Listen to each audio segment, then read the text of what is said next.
मैं सभी उच्च गुणवत्ता वाले ऑडियो प्रेमियों का स्वागत करता हूं।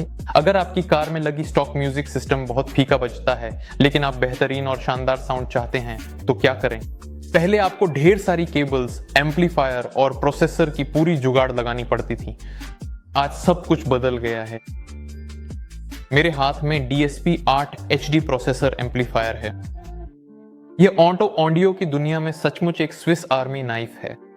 यह आकार में स्मार्टफोन से थोड़ा बड़ा है, लेकिन इसमें 4 चैनल का एम्पलीफायर और 8 चैनल का प्रोसेसर मौजूद है। आप ACV चैनल पर हैं। मेरा नाम पावेल है और हम शुरू करते हैं। एक विदेशी भाषा में बहुत ही सुरीला और मंत्रमुग्ध कर देने वाला गाना गाया जा रहा है, जिसे सुनकर ऐसा महसूस होता है जैसे गायक अपनी भावनाओं को इस संगीत में पिरो रहा है। यह धुन सुनने में न केवल आकर्षक है, बल्कि यह पूरे वातावरण को एक संगीतमय एहसास से भर देती है। गायक की आवाज की बारीकियां इस प्रस्तुति को और भी यादगार बना रही हैं, जिससे सुनने वाले को एक सुखद अनुभव हो रहा है और यह गीत मन को गहराई से छू रहा है। 20% छूट पाने के तरीके के साथ एक फ्लायर, वीडियो रिव्यू बनाकर सोशल मीडिया पर डालें, हमें लिंक भेजें और अपनी वेबसाइट पर खरीदारी के लिए 20% की छूट प्राप्त करें। इसके पीछे वाले हिस्से में हमारे सोशल मीडिया के लिए QR कोड दिए गए हैं, हमें वहां जरूर फॉलो करें। शानदार ब्रांडेड और खुशबूदार एयर फ्रेशनर और 2 बहुत ही शानदार स्टिकर, SPL शो और ACV sound for phonetics. Speaker system और पावर कनेक्शन के लिए वायर हार्नेस, कंप्यूटर पर ऐप के जरिए सेटिंग्स कॉन्फ़िगर करने के लिए PC USB केबल और इंफ्रारेड कंट्रोल वाला रिमोट कंट्रोल। ये कुछ इस तरह दिखता है। रिमोट कैसा दिखता है ये सब जानते हैं। इंफ्रारेड कंट्रोल ऐसा दिखता है। यह माइक्रो जैक कनेक्टर एम्पलीफायर के इसी स्लॉट में फिट होता है। लाइट को रिमोट की सीधी विजिबिलिटी में लगाएं ताकि रिमोट का सिग्नल सीधा लाइट पर निशाना लगा सके और रिमोट की मदद से आप प्रोसेसर को कंट्रोल कर सकें। ये सुविधाजनक है अगर आप जैसे किसी बाहरी स्रोत या फ्लैश ड्राइव से संगीत सुन रहे हैं। रिमोट इस तरह के डिब्बे में आता है। ध्यान दें कि इसे अलग से खरीदना पड़ता है, यानी यह एम्पलीफायर के साथ पैकेज में नहीं आता। पैकेज में 2 स्टिकर ACV और SPL शो के, एक डिस्काउंट फ्लायर, उसी प्रक्रिया के साथ वारंटी कार्ड और यूजर मैनुअल भी शामिल हैं। और मुख्य समीक्षा पर जाने से पहले सबसे पहले मैं यह स्पष्ट करना चाहता हूं कि ऑडियो प्रोसेसर क्या होता है, क्योंकि यह तकनीक अब काफी आम हो गई है, लेकिन बहुत कम लोग समझते हैं कि यह क्या है और इसकी जरूरत क्यों होती है। देखिए, जब आप घर पर ऑडियो सुनते हैं तो आमतौर पर हमारे सामने 2 स्पीकर होते हैं। आप बीच में बैठे होते हैं और उसी के अनुसार हमारी साउंड स्टेज भी आपके सामने बीच में होती है। कार के केबिन के अंदर की स्थिति बिल्कुल अलग होती है। आमतौर पर मिड बेस हमारे पैरों के पास होते हैं, ट्विटर हमारे शीशों के स्तर पर होते हैं और पीछे कोएक्सियल स्पीकर के रूप में रियर ऑडियो सिस्टम होता है। इसी के अनुसार बायां ट्विटर आपके बाएं कान से 30 से 50 सेंटीमीटर की दूरी पर स्थित होता है। दायां ट्विटर आमतौर पर 3 से 4 गुना दूर होता है। हाँ, यह कार की चौड़ाई पर निर्भर करता है। मिड बेस तो बिल्कुल ही अस्पष्ट है। बायां मिड बेस आपके घुटने की तरफ बचता है, दायां मिड बेस डोर पैनल की तरफ बचता है और कहीं ना कहीं हमारे पास रियर ऑडियो सिस्टम भी है। और आप जानते हैं, कभी कभी ऐसा भी होता है कि पीछे भी आपके पास कंपोनेंट ऑडियो सिस्टम होता है, जिसमें भी मिड बेस और ट्विटर होते हैं। और अगर आप इस तरह बैठते हैं तो बायां ट्विटर सीधा आपके कान में बजता है। और जब आप ड्राइविंग कर रहे होते हैं तो पूरी ऑडियो सिस्टम में से आपको सिर्फ बायां ट्विटर ही सुनाई देता है। ऐसी ही स्थितियों के लिए ऑडियो प्रोसेसर की जरूरत होती है। यह निम्नलिखित फंक्शनलिटी के कारण संभव होता है जो इसमें मौजूद होती है। पहला है टाइम डिले, यानी समय की सुधार। जैसा कि मैंने आपको पहले भी बताया था, बायां ट्विटर आपसे लगभग 50 सेंटीमीटर की दूरी पर है, दायां ट्विटर 150 सेंटीमीटर की दूरी पर है। ध्वनि सुधार की मदद से हम बाएं ट्विटर को बताते हैं, दाएं ट्विटर की तुलना में 5 मिलीसेकंड बाद बजाना शुरू करो।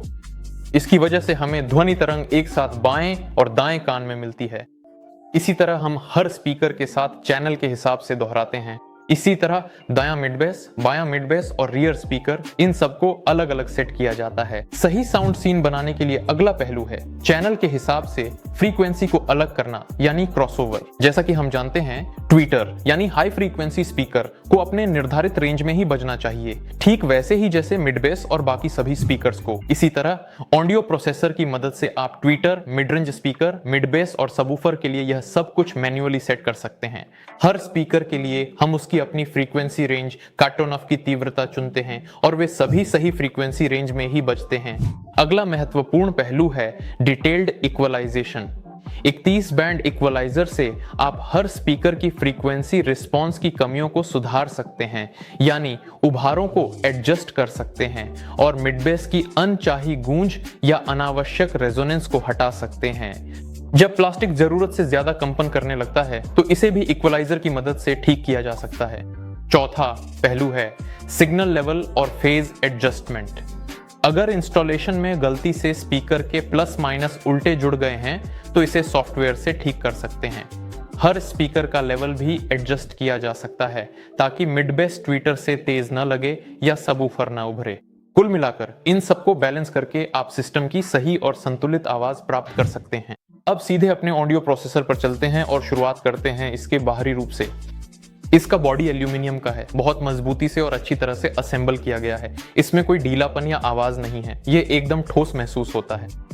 इसमें पैसिव कूलिंग है, इसका मतलब है कि इसमें फैन की कोई आवाज नहीं होगी, ये शांति से खुद ही ठंडा हो जाता है। आइए इसके किनारों को देखें। एक तरफ हमारे पास रिमोट कंट्रोल कनेक्ट करने के लिए पोर्ट है, इसके बारे में हम थोड़ी देर बाद बात करेंगे। USB टाइप A है जिससे आप फ्लैश ड्राइव से म्यूजिक सुन सकते हैं। ऑप्टिकल इनपुट है, प्रोसेसर को सेटअप करने के लिए PC USB कनेक्शन है और इंफ्रारेड रिमोट कंट्रोल को जोड़ने के लिए पोर्ट है। दूसरे किनारे पर USB टाइप C है जिससे आप सीधे अपने फोन या हाई रेज प्लेयर से म्यूजिक सुन सकते हैं। पावर कनेक्शन के लिए पोर्ट है, लो लेवल इनपुट है, 4 जोड़ी RCA आउटपुट हैं और स्पीकर कनेक्शन के लिए पोर्ट है। साथ ही आप हाई लेवल इनपुट या रिमोट केबल पर सिग्नल मिलने पर डिवाइस को चालू करने का विकल्प चुन सकते हैं अगर आप म्यूजिक ऑप्टिकल सिग्नल या RCA के जरिए सुन रहे हैं। जैसा कि आप देख सकते हैं यह डिवाइस सभी संभावित इनपुट सिग्नल प्रकारों के साथ काम कर सकता है। अब आइए तकनीकी विशेषताओं की ओर बढ़ते हैं। प्रोसेसर सेक्शन 24 बिट आसाही कासे चिप पर आधारित है जिसकी सैंपलिंग फ्रीक्वेंसी 192 किलोहर्ट्ज तक है। आप में से अधिकांश जो ऑटो ऑडियो में रुचि रखते हैं ने ऐसे चिप्स के बारे में जरूर सुना होगा। ये चिप्स आजकल कई डिवाइसों में काफी आम हो गए हैं और बाजार में अपनी अच्छी पहचान बना चुके हैं। प्रोसेसर में 8 चैनल हैं जिससे आप कई तरह की ऑडियो सिस्टम्स बना सकते हैं, चाहे वह क्लासिक 3 वे सिस्टम सबवूफर के साथ हो या फिर नया ट्रेंडिंग 2 वे फ्रंट प्लस रियर और प्लस सबवूफर हो। वैसे आप किस तरह की ऑडियो सिस्टम के समर्थक हैं? कृपया कमेंट्स में लिखें। व्यक्तिगत रूप से मैं सबवूफर के साथ 3 वे सिस्टम का समर्थक हूं। 8 प्रोसेसर चैनलों के अलावा इसमें 4 क्लास D एम्पलीफिकेशन चैनल भी हैं जो उच्च दक्षता और न्यूनतम गर्मी सुनिश्चित करते हैं। आउटपुट पावर 4 ओम पर 50 वॉट और 2 ओम पर 100 वॉट है। हाँ, आपने सही सुना, ये छोटा सा डिवाइस 2 ओम पर भी स्थिरता से काम कर सकता है। यह पावर आधुनिक फ्रंट सिस्टम बनाने के लिए पर्याप्त से भी ज्यादा है, खासकर अगर आपके स्पीकर्स का रेजिस्टेंस 2 ओम है। ऑन-टू-ऑन फंक्शन के अलावा हाई लेवल इनपुट्स पर डमी लॉट्स भी मौजूद हैं। अधिकांश आधुनिक कारों में जब हेड यूनिट सर्किट में रेजिस्टेंस नहीं देखती तो वह शिकायत करने लगती है, यानी जब आप फैक्ट्री स्पीकर्स निकाल देते हैं तो वह शिकायत करती है और इंस्ट्रूमेंट पैनल पर एरर दिखाती है। इससे बचने के लिए हमारे पास डमी लॉट्स उपलब्ध हैं, यानी जब आप यहाँ हाई लेवल इनपुट्स कनेक्ट करते हैं तो यह स्पीकर्स की तरह काम करता है और factory head unit instrument panel पर कोई एरर नहीं दिखाती। खुद प्रोसेसर काफी वर्सेटाइल है, ये ज्यादातर आधुनिक ऑडियो फाइल्स जैसे MP3, FLAC या WAV को पढ़ सकता है। बस इसमें एक फ्लैश ड्राइव लगाइए और रिमोट कंट्रोल की मदद से इसे ऑपरेट कीजिए। साथ ही इसमें built in Bluetooth module version 5.1 है जिसमें aptX HD कोडेक का सपोर्ट भी मौजूद है। इसका मतलब है कि आप सीधे अपने फोन से बिना क्वालिटी लॉस के म्यूजिक स्ट्रीम कर सकते हैं। अब आइए पर्सनल कंप्यूटर के लिए एप्लीकेशन पर नजर डालते हैं और साथ में समझने की कोशिश करते हैं कि इसका इस्तेमाल कैसे करें। तो दोस्तों, पहले मैं आपको स्क्रीन रिकॉर्डिंग दिखाना चाहता था, लेकिन चूंकि तैयार कार में एप्लीकेशन के काम को शूट करने का मौका मिला है तो क्यों ना इस मौके का फायदा उठाया जाए। हमने ऐसी ही एक सिस्टम इंस्टॉल की है। वैसे इंस्टॉलर्स के लिए जानकारी, यह कार हार्मन कार्डन सिस्टम पर है, इसलिए हाई वोल्टेज सिग्नल को सीधे एम्पलीफायर से कनेक्ट नहीं किया जा सकता। इसके लिए एक खास कन्वर्टर चाहिए जो हाई वोल्टेज को संभाल सके। हमारे पास जो कन्वर्टर है वह 32 वोल्ट तक संभाल सकता है और उससे लो सिग्नल एम्पलीफायर में जाता है। मिड बेस के लिए एम्पलीफायर के तौर पर वैसे हम अपना DX 2x300 इस्तेमाल कर रहे हैं, तो यहाँ हमारे पास पावर यूं कहें तो अनंत है। यहाँ आप कोई भी मिड बेस लगा सकते हैं और पावर की कोई कमी नहीं होगी। यानी यह किसी भी मिड बेस को जो अभी BMW के लिए मार्केट में है बिना किसी दिक्कत के जला सकता है। मैं कह रहा हूँ इसमें पावर ज़रूरत से ज़्यादा है। तो अब सीधे तौर पर हम खुद एप्लीकेशन के काम पर चलते हैं। इस तरह हमारी एप्लीकेशन का कंप्यूटर वर्जन दिखता है। पहले से ही अपने मॉनिटर में दिख रहे प्रतिबिंब के लिए माफी चाहता हूं और इसके लिए भी कि मैं आपको स्क्रीन रिकॉर्डिंग नहीं दिखा रहा हूं। सब कुछ फील्ड कंडीशंस में हो रहा है। असल में मुझे यह वीडियो स्टूडियो में शूट करना था, लेकिन तकनीकी समस्याओं के कारण यह बाहर करना पड़ रहा है और यहाँ बहुत रोशनी है, कहीं छुपने की जगह नहीं है। तो चलिए शुरू करते हैं। नीचे की तरफ हमारे पास प्रोसेसर के 8 चैनल हैं। यहाँ हम पहले से 8वें चैनल तक देख सकते हैं। इनके बाईं ओर हम ऑडियो सिस्टम की कुल वॉल्यूम देख सकते हैं। यहाँ आप वॉल्यूम कम या ज्यादा कर सकते हैं, साथ ही टाइम डिले की यूनिट भी चुन सकते हैं, यानी यहाँ मिलीसेकंड या सेंटीमीटर में। तो चूंकि हमने टाइम डिले की बात शुरू की है, ये जानकारी फिर से इंस्टॉलर्स के लिए है। ध्यान दें, आप टाइम डिले को 25 मिलीसेकंड तक सेट कर सकते हैं। अगर मैं गलत नहीं हूं तो यह 8 और आधा मीटर के बराबर है। ये बहुत अच्छा आंकड़ा है और बाजार में मौजूद हर प्रोसेसर, एम्पलीफायर सॉफ्टवेयर इतनी बड़ी टाइम डिले देने में सक्षम नहीं है। यहां आप फेज भी बदल सकते हैं। अगर गलती से आपने प्लस और माइनस को उल्टा जोड़ दिया हो, और हर चैनल के लिए वॉल्यूम को अलग अलग सेट कर सकते हैं। जैसे कि पीछे की आवाज कम करना है, आगे की बढ़ाना। मतलब हर कोई अपनी जरूरत के हिसाब से अलग अलग सेटिंग कर सकता है। ऊपर हम देख सकते हैं कि यहाँ 31 बैंड इक्वलाइजर है, जिसमें क्यू फैक्टर को भी एडजस्ट किया जा सकता है। मुझे लगता है हम ये नहीं बताएंगे कि इक्वलाइजर क्या होता है। असल में ये सबको पहले से ही पता है। मतलब हम फ्रीक्वेंसी चुनते हैं, कम या ज्यादा करते हैं। सब कुछ बहुत आसान और साफ है। एप्लीकेशन के बाईं ओर क्रॉसओवर दिया गया है। आइए जल्दी से देखें कि ये कैसे काम करता है। यहाँ हम चैनल 4 चुनते हैं। ये ठीक पीछे का दायां स्पीकर है। यहाँ देखिए 3 प्रकार की फिल्टरिंग होती है। शुरुआत में बटरवर्थ फिल्टर सेट होता है। इसके अलावा लिंकविट्स, रायली और बेसल भी हैं। मैं उदाहरण के लिए हमेशा बटरवर्थ सेट करता हूँ, मुझे वह ज्यादा सुविधाजनक लगता है। यहाँ हमारे पास न्यूनतम फ्रीक्वेंसी का मान है, यहाँ हमारे पास अधिकतम मान है। क्योंकि दरवाजे में लगे स्पीकर 10 सेंटीमीटर के मिड रेंज हैं, हम उन्हें सेट करेंगे। उदाहरण के लिए चलिए 200 हर्ट्ज पर सेट करते हैं। दूसरे ऑर्डर के साथ, यानी नीचे से हमारे स्पीकर 200 हर्ट्ज से दूसरे ऑर्डर में बजना शुरू करते हैं और ऊपर से उन पर कोई कट नहीं है, यानी वे अंत तक बजते हैं। चलिए अब बस इसे डेमोन्स्ट्रेट करते हैं। हम इन्हें 1000 हर्ट्ज पर काटेंगे। देखिए तुरंत ही पहले ऑर्डर पर सेट किया और आवाज से तुरंत सुनाई देता है कि हमारी हाई फ्रीक्वेंसी गायब हो गई है और आवाज भी अब काफी सपाट सी हो गई है। मुझे लगता है ये सब स्पष्ट है। यानी जैसे ही हम फिल्टर हटाते हैं, हमारी हाई और मिड फ्रीक्वेंसी वापस आ जाती है। चलिए अब समझते हैं कि कट ऑन ऑफ स्लोप क्या है। असल में यहां यह विजुअली दिखाया गया है। इस नीचे वाली पट्टी पर जरा ध्यान दीजिए। 6 डेसिबल प्रति ऑक्टेव, यह सबसे हल्का गिरावट है ना? और उसी के अनुसार सबसे तेज गिरावट है 48 डेसिबल प्रति ऑक्टेव, यानी ये हमारे लिए 200 हर्ट्ज से सीधा नीचे चला जाएगा, यानी उससे नीचे स्पीकर नहीं बजेगा।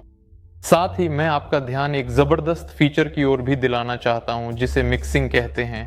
देखिए ये क्या है।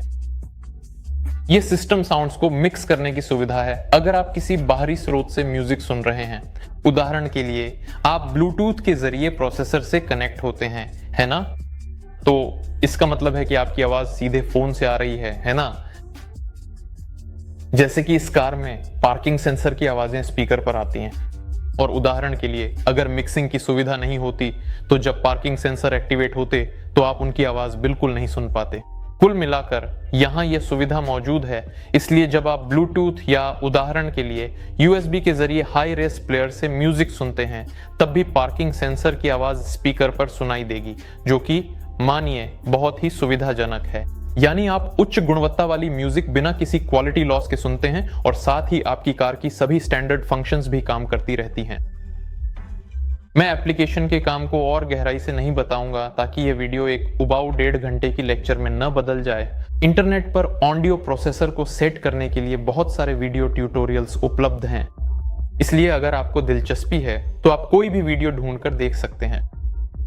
अब मैं आपको DSP-8HD और DSP-10HD प्रोसेसर के लिए रिमोट कंट्रोल के बारे में बताऊंगा।